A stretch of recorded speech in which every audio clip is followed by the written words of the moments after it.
Celui qui habite sous l'abri du Très-Haut repose à l'ombre du Tout-Puissant. Je dis à l'Éternel, tu es mon refuge et ma forteresse, mon Dieu en qui je me confie. Oui, c'est lui qui te délivre du piège de l'oiseleur et de la peste dévastatrice. Il te couvrira de ses ailes, et tu trouveras un refuge sous son plumage. Sa fidélité est un bouclier et une cuirasse.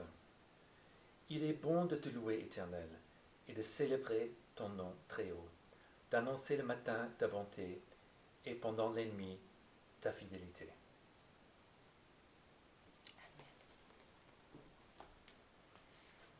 Seigneur, nous t'invitons de venir, que tu viens de recevoir nos louanges. Oh oui, il est bon de te louer, d'annoncer tes bontés. Le matin et la nuit, toi, tu ne changes pas. Alors viens recevoir notre louange. Viens, Dieu Tout-Puissant, reçois notre amour et déverse sur nous ta présence, ta bienveillance, ton amour, ta lumière, ton espoir. Viens.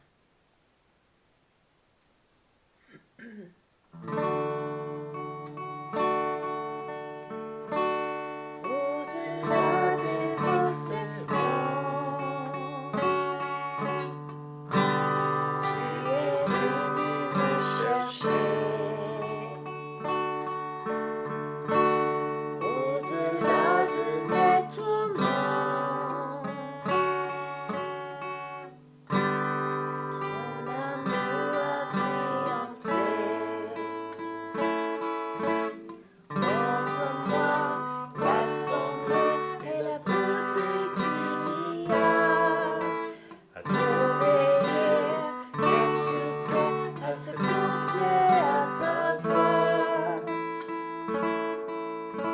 Tu viens réveiller le feu, tu le prends dans tes bras. Tu le conduis vers le Père, qui le console ici-bas. Entends le cri de ma prière, sois mon secours et ma joie. Passez l'ombre à ta lumière, j'ai mis mon espoir en toi. Au-delà des océans,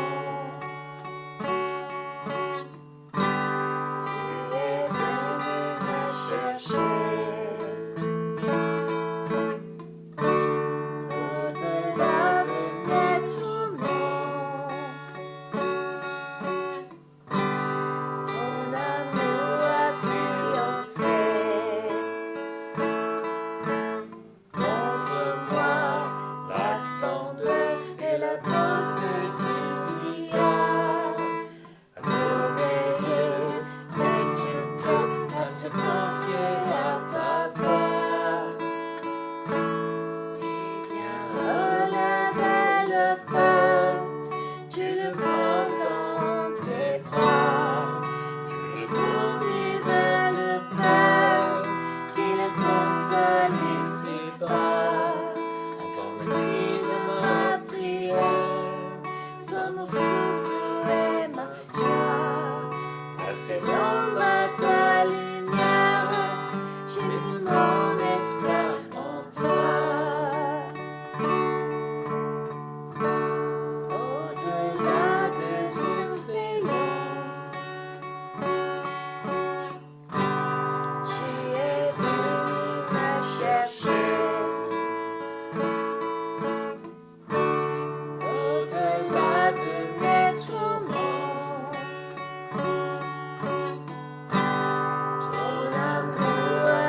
se confier à ta voix.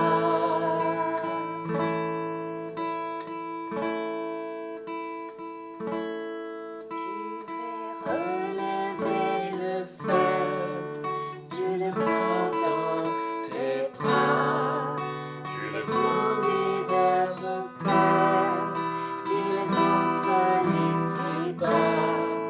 Entends le cri de ma prière, sois mon secours et ma joie.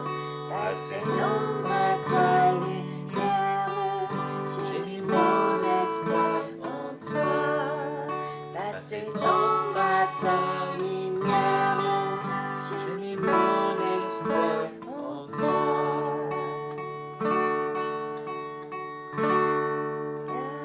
Garde-moi à genoux,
des hommes.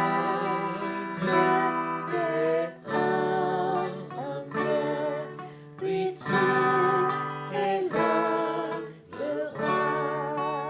Tu es le Seigneur des hommes. Oui, tu es l'homme, le roi. Tu es le Seigneur des hommes.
réconfort du Père. Tu nous donnes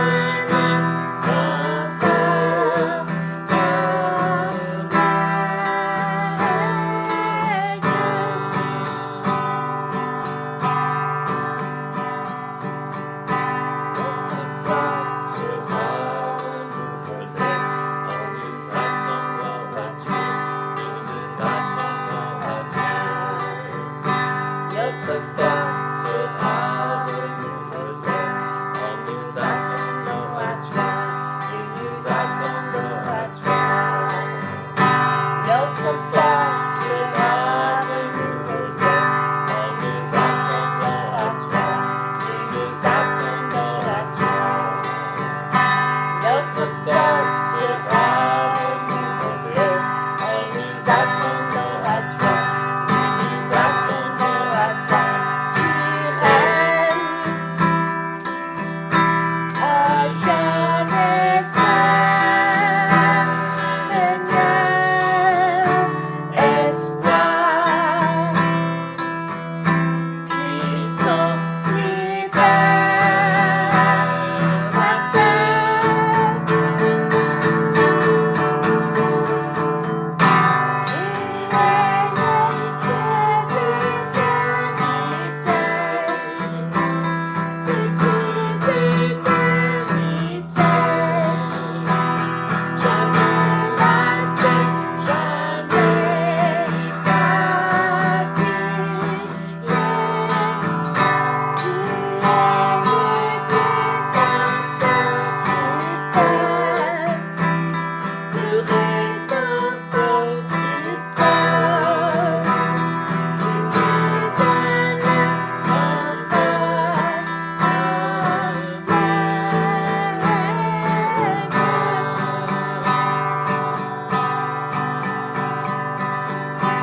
Notre foi sera renouvelée en nous attendant à Dieu. En nous attendant à Dieu. Notre foi sera renouvelée en nous attendant à Dieu. Nous nous attendons à Dieu. Notre foi sera renouvelée en nous attendant à Dieu. Nous nous attendons à Dieu. Notre foi sera renouvelée en nous attendant à Dieu. Nous nous attendons à Dieu. Tu règnes à jamais, Seigneur. Espoir, puissant,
Notre force sera renouvelée en nous attendant à toi.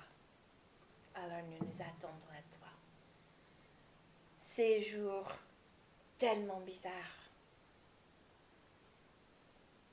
c'est toi, l'espoir, puissant libérateur. Nous ne sommes plus les esclaves de la peur.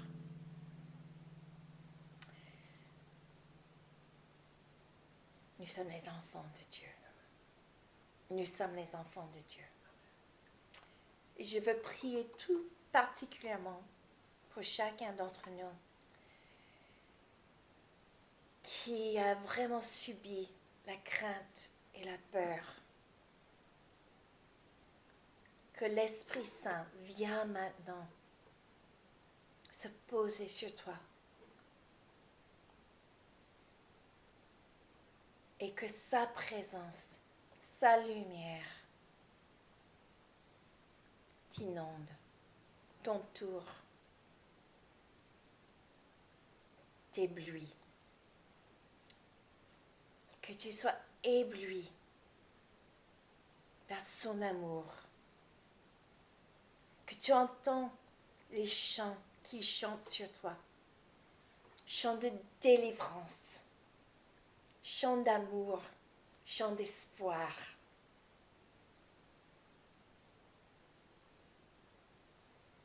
Et ceux entre nous qui va travailler tous les jours.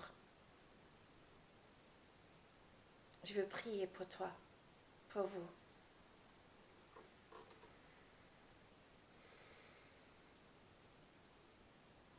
Lève les mains. Reçois la force du Seigneur. Qu'il renouvelle ta force. Qu'il renouvelle ta force. Qu'il te donne vraiment un envol comme les aigles. Que tu sois comme l'aigle qui vole au-dessus de tout. Et que l'espoir brille sur toi, en toi. Et que partout où tu vas, le parfum de la vie soit présent. Que ce n'est pas un esprit de timidité que Dieu nous a donné, mais d'amour, de sagesse et de force. Alors partout où tu vas dans la force de Dieu d'éternité.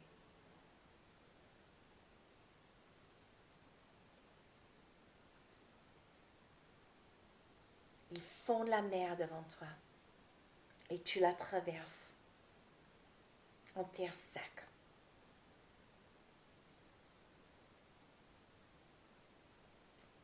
Lève ta tête et que la lumière éternelle brille sur toi. Chacun d'entre nous.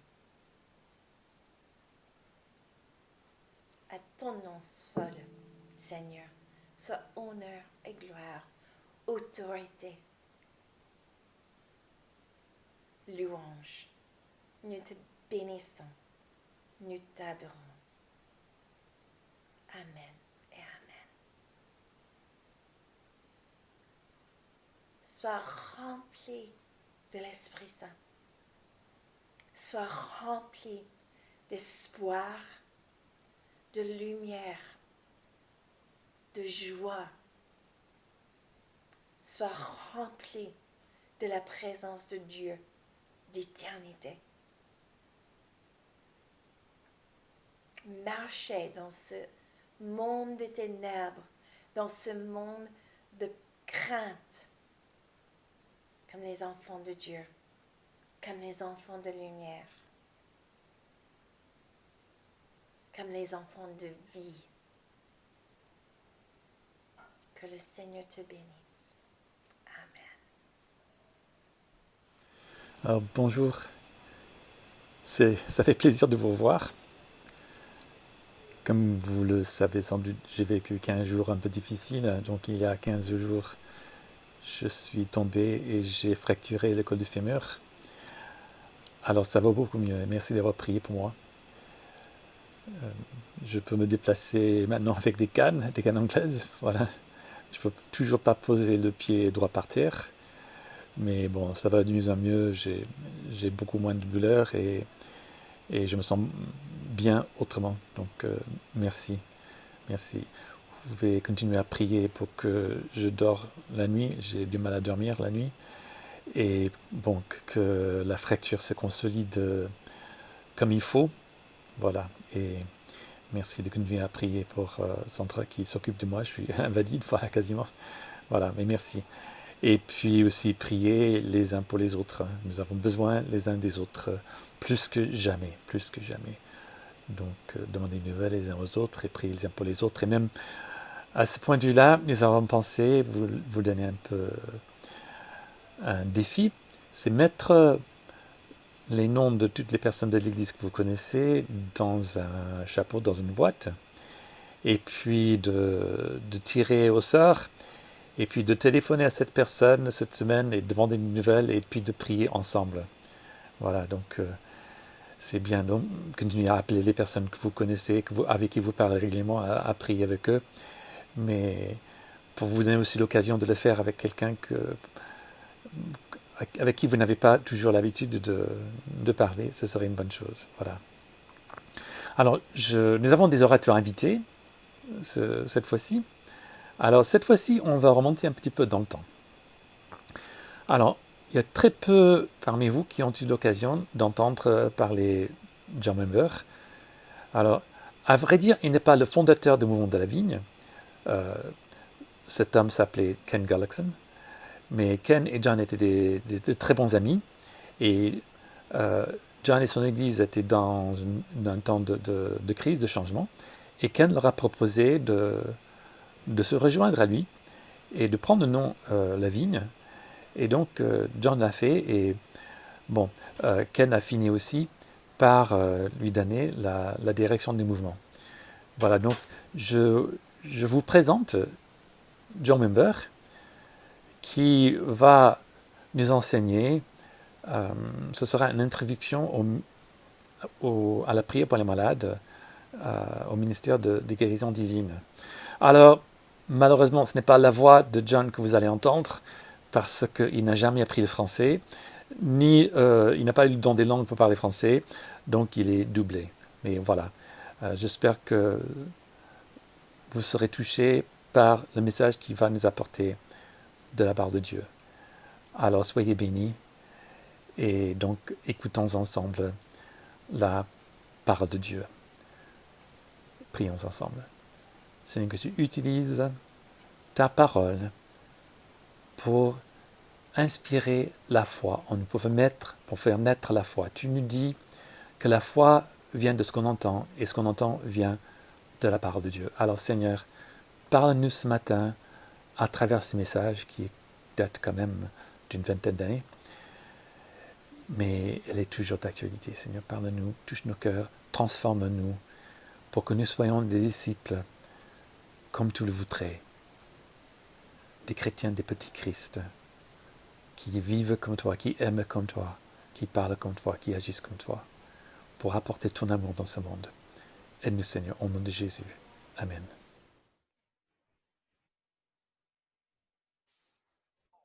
Bonjour, je m'appelle John Wimber, de l'église de la Vigne de Anaheim en Californie. Je suis un peu fatigué aujourd'hui, alors je me suis assis. À vrai dire, je voulais changer de position afin d'être plus à l'aise avec vous. Au fil des 12 dernières semaines, nous avons parlé de la guérison comme si c'est disponible aujourd'hui, ce que je crois vraiment. Nous avons essayé d'encourager ceux qui sont présents dans le studio et aussi ceux qui sont à la maison avec cette idée que Jésus-Christ a donné à l'Église une grande bénédiction et aussi un fardeau que l'Église a parfois laissé glisser entre les doigts. Et en chemin, nous sommes arrivés à cette idée qu'il y a des bienfaits à la souffrance, à la maladie. Je ne sais pas pour vous, mais la souffrance et la maladie ne me rendent pas meilleur. Lorsque je suis malade, je deviens méchant et je dois me repentir par rapport à des choses que je fais et ce que je dis. Mais j'aimerais vous encourager à regarder la part de Dieu à nouveau. Je crois que dans le texte de la Bible, et pas vraiment caché, dans le contexte de la Bible, il y a beaucoup de choses qui nous encouragent tous à croire que par sa grâce, Dieu veut et a donné la provision pour de la guérison pour tous ceux qui veulent le recevoir. Aujourd'hui, J'aimerais regarder une histoire qui se trouve dans le livre de l'Évangile de Luc, chapitre 8.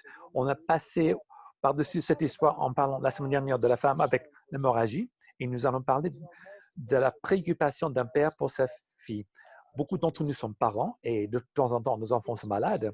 Alors voici un homme qui est déchiré par la condition, par la maladie de sa fille. Il vient à Jésus et il veut une bénédiction et vient avec un grand désir de voir Jésus faire face à ce besoin. Et j'aimerais lire ce texte et commenter en même temps. Luc chapitre 8, verset 40.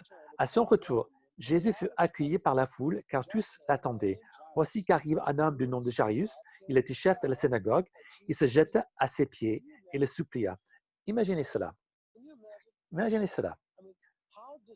Comment désespéré faudrait-il être pour se jeter aux pieds de quelqu'un? Voici un homme traverse la foule et se jette aux pieds de Jésus et il plaide avec Jésus pour venir à sa maison. Est-ce que Jairus a une idée fixe? Est-ce qu'il est clair sur ses désirs, sur son agenda? Est-ce qu'il vient avec un sentiment d'urgence? Est-ce qu'il y a de l'énergie dedans? L'idée de supplier implique une énergie. Jairus vient, il dit, Seigneur, aide-moi, aide ma fille. Jésus vient, Jésus bénit, Jésus exerce ton ministère. Jairus est vraiment désespéré par cette condition. Et vous verrez plus tard, c'est une situation très grave. Il vient à Jésus, il appelle à Jésus, il plaide avec Jésus pour ce qu'il veut. Et je me souviens, il y a quelques semaines, nous avons parlé de la guérison de Bartimée. Et j'ai dit, où est-ce qu'on trouve ça dans l'Église aujourd'hui? Où est-ce que sont les gens qui crient vers Jésus, qui persévèrent dans la prière? Je ne parle pas de ceux qui persévèrent dans l'intercession pour les autres. Ça existe. Mais je parle de ceux qui sont malades, qui veulent être bénis.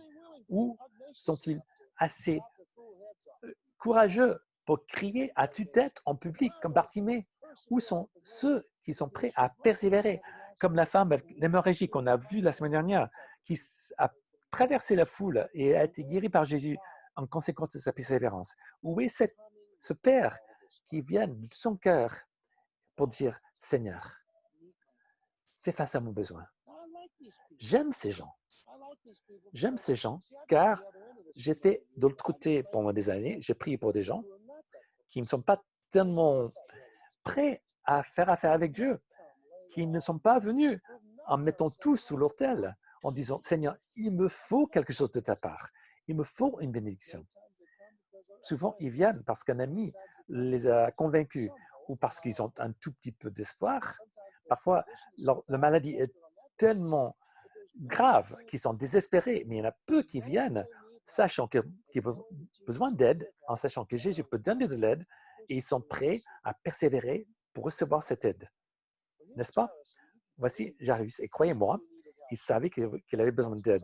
Le texte continue en disant, en chemin, la foule le serrait de tous côtés. Or, il y avait une femme qui souffrait d'hémorragie depuis 12 ans.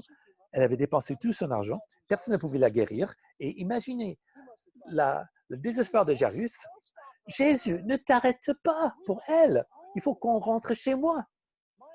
Ma fille est en train de mourir.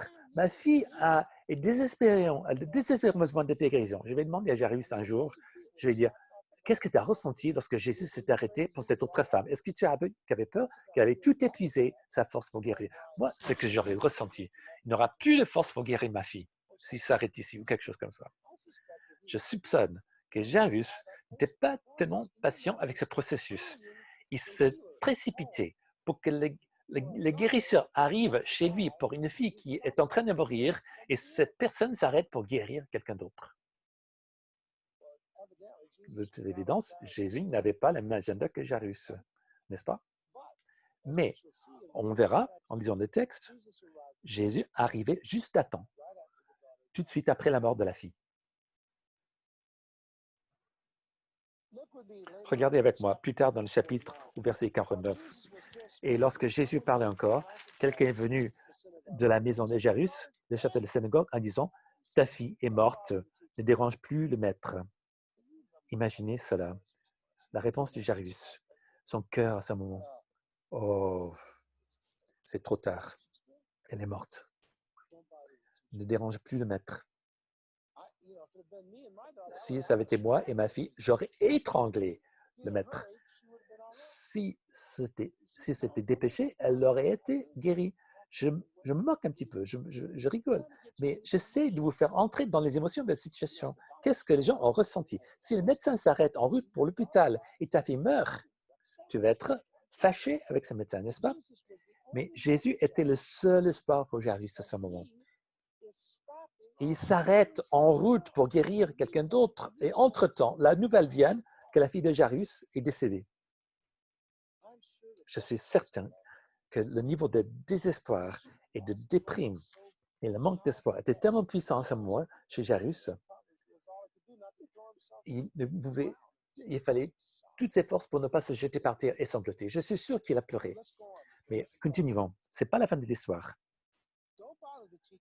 Ne dérange plus le maître. Mais Jésus, qui avait entendu, dit au chef de la synagogue, n'aie pas peur. J'aime ça, n'est-ce pas? Vous aussi? N'aie pas peur de quoi? On va l'enterrer tout de suite. N'aie pas peur, Jésus dit. Crois seulement et elle sera sauvée, guérie. Jairus avait assez de foi pour venir à Jésus lorsque sa fille était encore vivante et pour demander des guérisons. Mais Jésus lui demande à faire quelque chose de plus dur. Croire après la mort, n'est-ce pas? N'aie pas peur. Que la peur ne s'empare pas de toi. Crois seulement. Elle sera sauvée, guérie. Si j'avais été Jairus à ce moment, j'aurais dit, je crois, je crois, je crois, je crois. J'espère que je crois. J'espère que je crois. Car c'est dur de croire quelque chose comme ça, n'est-ce pas? Que les morts ressuscitent, reviennent à la vie, faire revenir à la vie les morts. Voici, on y va. Lorsqu'il faut arriver à la maison, il ne laissa personne rentrer avec lui, sauf Pierre, Jean et Jacques, ainsi que le père et la mère de l'enfant. Il faut comprendre que lors des funérailles, à cette époque, au Moyen-Orient, c'était des grandes occasions, comme chez moi, dans le sud des États-Unis. Et je vais vous dire, les funérailles sont des grands événements sociaux. Les vigiles, la première partie des funérailles, à la ferme, quand j'étais enfant, on mettait le corps dans un bac de glace et on le gardait là pendant des jours au salon. Et les familles venaient de partout. C'était une très grande occasion. Croyez-moi, c'était la seule fois où les familles se réunissaient lorsque quelqu'un mourait. Et c'était positif. C'était une bonne chose. Mais c'était pour une occasion triste. Et les gens pleuraient, sanglotaient. On savait vraiment comment enterrer les morts. Vous voyez ce que je veux dire? Donc aujourd'hui, parfois, on se débarrasse tellement vite du corps qu'on n'a pas de temps de mener deuil. Et donc, le processus de guérison est étendu dans d'autres manières avortées. Et dans cette communauté, on savait mener deuil. C'était prêt à faire des funérailles. Et croyez-moi, les gens ne veulent pas que les funérailles soient perturbées. Donc, voici Jésus qui arrive en scène. Dans les autres textes, nous disent que le vigile avait déjà commencé. Ils avaient embauché des pleureurs professionnels. Nous ne comprenons pas cela dans notre culture, mais en Israël et dans les pays arabes, j'étais au Liban il y a quelques années et j'ai rencontré des funérailles et j'ai vu des pleureurs professionnels en train d'exercer le ministère, en train de sangloter. C'est difficile pour moi à comprendre cela. Nous ne comprenons pas cette culture, mais ça fait partie de leur façon de faire. Même aujourd'hui, ça fait partie de leur façon de faire dans certaines cultures. Et dans ce cas-ci, ils avaient commencé les vigiles, les funérailles, et Jésus devait venir perturber cela, vider la maison, et il a pris un petit groupe de ses disciples et les parents de l'enfant pour exercer le ministère. Et pendant ce temps-là, tout le monde pleurait et se lamentait pour elle. À plein fouet, ce processus était bien engagé, le processus. Mais Jésus a dû dire, ne pleurez pas, arrêtez de vous lamenter, arrêtez de sangloter. Imaginez cela. Imaginez cela. Leur réponse. Arrêtez de pleurer. Ce n'est pas ce qu'il faut faire. C'est le moment de pleurer. L'enfant est mort, nous sommes là pour faire notre boulot. Pleurer. Et Jésus a dit, arrêtez de pleurer. Elle n'est pas morte, mais elle dort. Et vous ne pensez pas que les gens étaient perturbés par cela? On s'est trompé. Certains l'ont vue morte. Nous ne sommes pas trompés. Cet enfant est morte. Mais Jésus dit, elle n'est pas morte, elle dort. Ils se sont moqués de lui, sachant qu'elle était morte. Mais il a pris par la main et il dit d'une voix forte, mon enfant, lève-toi. Cela sépare les hommes des garçons dans le ministère des guérisons, n'est-ce pas? C'est une chose de dire à un mot de tête de partir. C'est autre chose de dire à un enfant mort, lève-toi, mon enfant. En vérité, il n'y a pas de différence aux yeux de Dieu. Que ce soit des maux de tête, si l'enfant est mort, sa puissance est assez grande pour faire face à tous ses besoins. Franchement, c'était ça dont je parle. C'est notre façon de voir les choses. Vous et moi, nous pensons que des maux de tête sont plus faciles que des mal à la dent et des maux de dents sont plus faciles que le cancer et que le cancer et la mort est plus fort que le cancer et ainsi de suite. On a notre échelle. C'est une sorte de qu'est-ce qu'on peut racheter, qu'est-ce qu'on peut guérir et qu'est-ce qu'on ne peut pas guérir. Et on met des points sur cette échelle. Quelles sont les maladies qui peuvent être guéries? Si on a un membre de coupé, c'est fini. Si le membre est malade, on a une autre façon on a de soins peut-être. Mais si c'est parti, c'est trop dur. Bien sûr, Jésus peut le faire pour d'autres personnes peut-être. Mais bon, nous n'attendons pas à ce qu'il le fasse pour nous. Vous voyez comment nous avons une façon de voir mondaine, charnelle, limitée. Nous ne voyons pas les choses comme Dieu les voit. Et c'est ça le problème. Nous devons faire face au fait que notre Dieu est Dieu sur tout. Dieu sur tout l'univers, sur tout. Et il peut le faire. Et le voici en train d'exercer son ministère. Mon enfant, lève-toi. Son esprit revint en elle. Vous n'aimez pas cela? Il faudrait faire sonner de la trompette maintenant. Son esprit revint en elle et elle se leva immédiatement. C'est super, n'est-ce pas? J'aime cette partie. Jésus ordonna de lui donner à manger. Il paraît peut-être, je ne sais pas, c'est peut-être la mort vous donne faim. Les parents de la jeune fille furent remplis d'étonnement. Il leur recommanda de ne dire à personne ce qui était arrivé. Vous imaginez qu'ils n'ont pas gardé cet ordre. Je vous dis, c'était quelque chose d'incroyable. Imaginez perdre un enfant et puis que Jésus vous la redonne. Je ne vous la souhaite pas. Que Dieu ne plaise que vous perdez un enfant. Mais si jamais ça vous est arrivé et Jésus vous la redonne, quelle bénédiction. Est-ce que vous n'avez pas envie de rencontrer la fille de Jairus un jour et s'asseoir avec elle sur un nuage quelque part et dire « Qu'est-ce qui s'est passé? C'était comment? Est-ce que tu étais déjà dans la présence de Dieu? Qu'est-ce qui s'est passé entre le temps de ta mort ou le moment où Jésus t'a pris par la main pour te dire « Lève-toi ». C'était comment de revenir à la vie et ouvrir les yeux et de voir Jésus te regarder dans les yeux. Est-ce que vous n'aurez pas envie de lui poser cette question? Moi, j'aimerais lui poser toutes ces questions. J'aimerais demander à Jairus et à sa femme quelques questions. C'était comment de rentrer dans cette pièce et de voir le corps de votre enfant sans vie et voir Jésus faire ce que l'Écriture dit qu'il a fait. C'était comment? Qu'est-ce que tu as ressenti, Jairus? Est-ce que vous n'aurez pas posé ces questions? Peut-être même au ciel, on pourrait regarder au niveau des vidéos. Ce serait encore mieux d'en entendre parler. Peut-être au ciel, on aura cette possibilité. Mais entre ici et le ciel, entre ici et le moment où on peut poser ces questions, vous et moi, nous devons apprendre à croire ce que le livre dit et agir là-dessus. Vous voyez, c'est le seul moment dans toute l'éternité que vous et moi pouvons croire Dieu pour quoi que ce soit. Après cette vie, vous n'aurez plus l'occasion de servir Dieu de cette façon. C'est le moment. C'est le moment dans toute votre vie où vous avez la possibilité de servir Dieu de cette façon, d'avoir la foi et d'agir sur cette foi. Et c'est ce que Dieu nous appelle à faire. La Bible nous appelle des chrétiens. C'est le nom qui était donné aux disciples de Jésus, des petits Christ. Nous devons lui ressembler. Jésus nous a sauvés pour cela, pour continuer son ministère ici sur la terre. Alors saisissons toutes les occasions que Dieu nous donne pour le faire. Et pour cela, il faut qu'on soit à son écoute. Jésus a dit, je ne fais ce que je vois faire au Père. Dieu veut nous montrer par son Saint-Esprit ce qu'il est en train de faire autour de nous, au milieu de nous, dans nos familles, dans notre entourage. Et nous avons besoin d'être à son écoute, d'être à sa disposition, de croire que lui, il est la réponse pour les besoins, nos propres besoins et les besoins de ce monde. Les gens vivent dans la crainte, dans la peur, dans l'angoisse, dans le désespoir.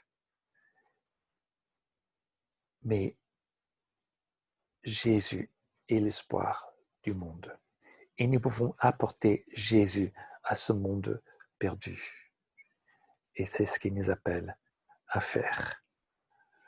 Alors prions-lui, prions maintenant pour son aide. Seigneur Jésus, merci parce que tu m'as sauvé. Tu m'as donné ta vie. Tu as pris mes péchés sur la croix. Tu les as effacés par ton sang. Et Seigneur, je t'ai donné ma vie, je t'appartiens tout entier. Alors utilise-moi comme tu le veux, dépense-moi comme tu veux, Seigneur, pour continuer ton ministère ici sur la terre. Seigneur, sanctifie-moi, Seigneur. Seigneur, fais-moi la grâce de me montrer mes péchés clairement, Seigneur, pour que tu puisses m'en détourner et te demander pardon et demander pardon à ceux que j'ai offensés. Donne-moi cette grâce, Seigneur. Seigneur, transforme-moi de gloire en gloire en tes mains. Je veux te voir, Jésus. Je veux mieux te voir. Aide-moi, Saint-Esprit. Montre-moi Jésus. Et Seigneur, je veux recevoir plus de ton onction pour exercer ton ministère, pour entendre ta voix, pour te voir, pour voir ce que le Père est en train de faire, pour voir ce que tu fais dans les vies de ceux qui m'entourent, pour voir le besoin, Seigneur, pour voir les clés de leur cœur. Seigneur, ranime la flamme des dons de ton esprit en moi, en nous tous. Et Seigneur, utilise-nous pour la gloire de ton nom. Seigneur, que ton nom soit sanctifié, que ton règne vienne, que ta volonté soit faite en nous et à travers nous, pour ta seule gloire. Au nom de Jésus. Amen. Je sens vraiment que le Seigneur est là. Le Saint-Esprit est là. Il veut utiliser ces paroles de l'Écriture, cet enseignement, pour nous convaincre combien il nous aime, pour démentir les mensonges de l'ennemi, que le Seigneur ne peut pas se servir de toi, de vous, et pour vous montrer les projets, les œuvres qu'il a pour toi, pour accomplir là où tu es, dans ta situation, dans ta famille, dans ton entourage. Alors laisse le Seigneur te toucher par son Saint-Esprit. Soyez bénis. Bonne semaine. Que Dieu vous garde. À bientôt. Amen.